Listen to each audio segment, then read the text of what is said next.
आज की रात ये कैसी रात कि हमको नींद नहीं। मोहम्मद रफ़ी साहब ने ये रोमांटिक गाना फिल्म अमन के लिए गाया था।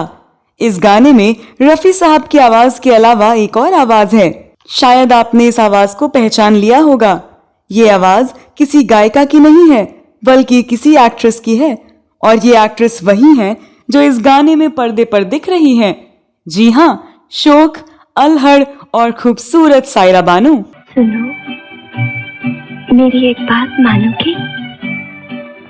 मानोगे ना? प्याले से छलकती शराब जैसे चंचल शबाब वाली सायरा बानो ने पर्दे पर अपनी नाजुक अदायगी से लाखों दर्शकों के दिलों पर राज किया था। मोहम्मद रफ़ी के साथ सायरा बानो के गाए हुए इस गाने के साथ कई दिलचस्प और रोमांटिक कहानियां जुड़ी हुई हैं। तुम्हें अंधेरे में नींद नहीं आती तो मैं रोशनी किए देती हूँ। इस वीडियो में आपको इसी गाने के बनने और उसकी शूटिंग से जुड़ी अनसुनी कहानियां बताने जा रही हूँ, तो आप बने रहिए हमारे साथ।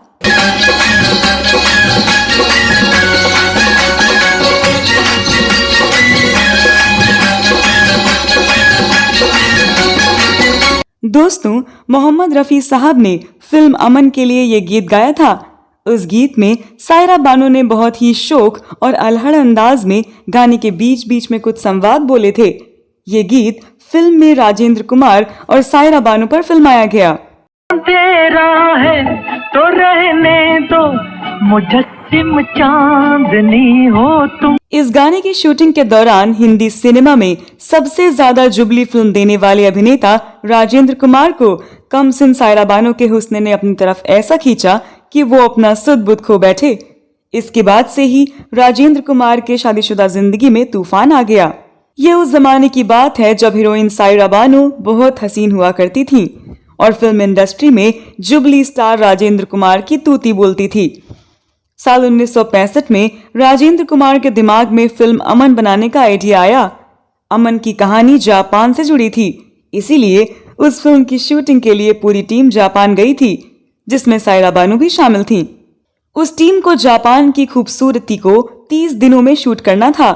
कहा जाता है कि राजेंद्र कुमार और सायरा बानो के लिए ये 30 दिन किसी खूबसूरत सपने की तरह थे। जापान की खूबसूरत जगहों पर शूटिंग करने के दौरान शादीशुदा राजेंद्र कुमार और कमसिन सायरा बानो एक दूसरे की तरफ आकर्षित हो गए और दोनों की नजदीकियां बढ़ने लगी। दोनों की नजदीकियों के किस्से जापान तक सीमित नहीं रहे। राजेंद्र कुमार और सायरा बानो की अंतरंग और रोमांटिक तस्वीरें मुंबई पहुंचने लग गईं।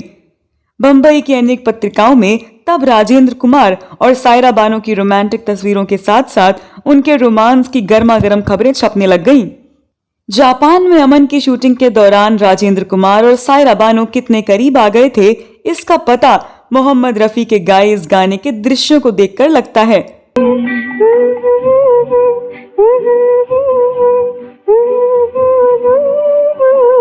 मोहम्मद रफ़ी के इस गाने की शूटिंग के दौरान राजेंद्र कुमार और सायरा बानो एक दूसरे के बेहद करीब आ जाते हैं। राजेंद्र कुमार और सायरा बानो की जैसी तस्वीरें मुंबई पहुंची और पत्र पत्रिकाओं में छपने लगी, उसे देखकर राजेंद्र कुमार की पत्नी शुक्ला कुमार भी परेशान हो गईं। उनके मन में तरह तरह की शंकाएं पैदा हो गईं। इस बात का जिक्र राजेंद्र कुमार की आत्मकथा में भी है। राजेंद्र कुमार और सायरा बानो एक दूसरे को कितना चाहते थे, इससे जुड़ा एक और दिलचस्प किस्सा भी है। साल 1966 में राजेंद्र कुमार अपने परिवार के साथ छुट्टियां मनाने यूरोप गए थे, जहां उनकी पत्नी शुक्ला कुमार और बच्चे भी थे। सभी लोग यूरोप में मजे से छुट्टियां बिता रहे थे कि एक दिन अचानक राजेंद्र कुमार ने अपनी पत्नी से कहा कि उन्हें 23 अगस्त को बंबई पहुंचना है। अचानक हुए इस बदलाव से चकित होकर उनकी पत्नी ने कहा, टिकट 24 तारीख को बुक है, अब इससे बदलने का क्या मतलब? इस पर राजेंद्र कुमार ने कहा, ठीक है, लेकिन मैंने तारीख बदलवा ली है।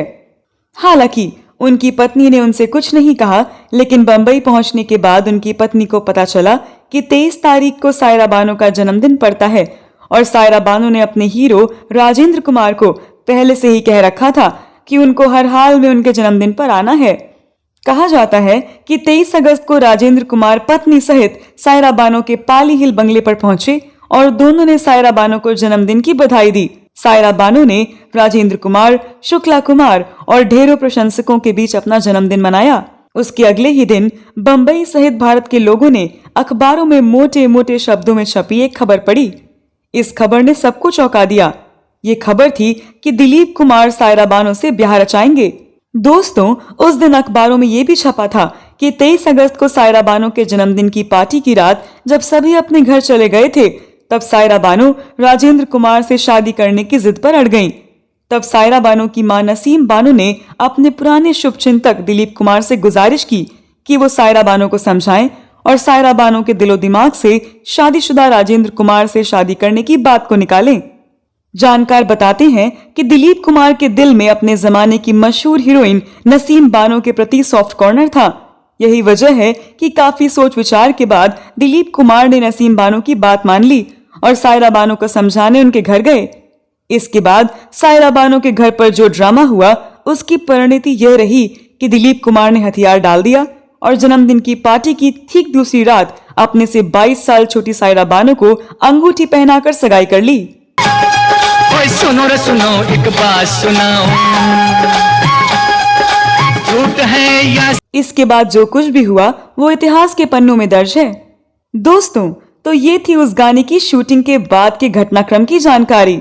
लेकिन इस रोमांटिक गाने की रिकॉर्डिंग से भी एक किस्सा जुड़ा है।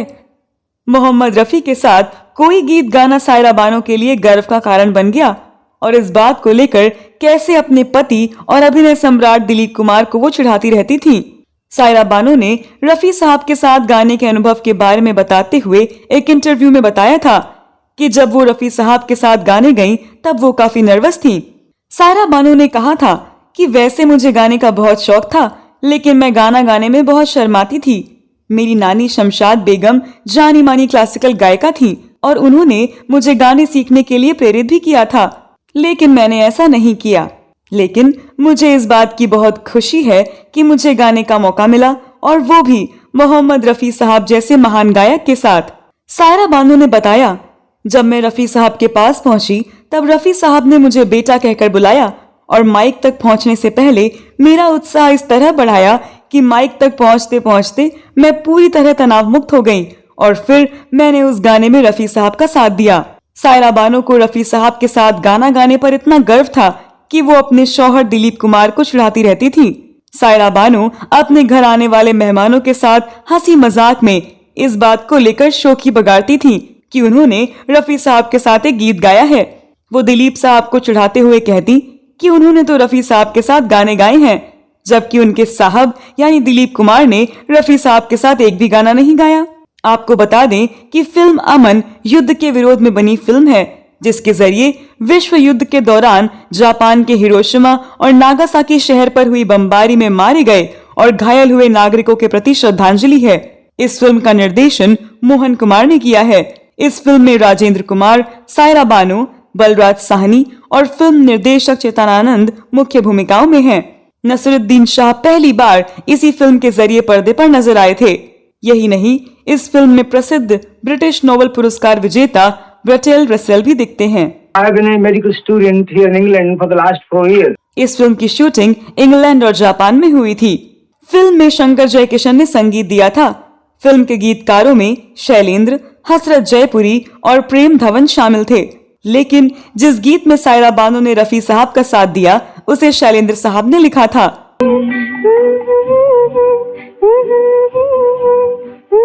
इस गीत की खास बात यह है कि भले ही ये रोमांटिक गीत है, लेकिन इसकी धुन लोरी की तरह है और पर्दे पर इस गीत को गाते गाते राजेंद्र कुमार नींद की आगोश में चले जाते हैं।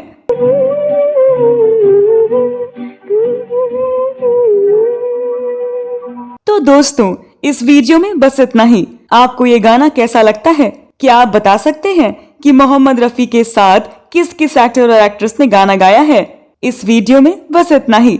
ये वीडियो आपको कैसा लगा कमेंट बॉक्स में जरूर बताएं। अगले वीडियो में मैं फिर फिल्मों, गीतों और फिल्मी हस्तियों से जुड़ी कोई नई कहानी या नई जानकारी लेकर हाजिर हो जाऊंगी। तब तक के लिए नमस्कार।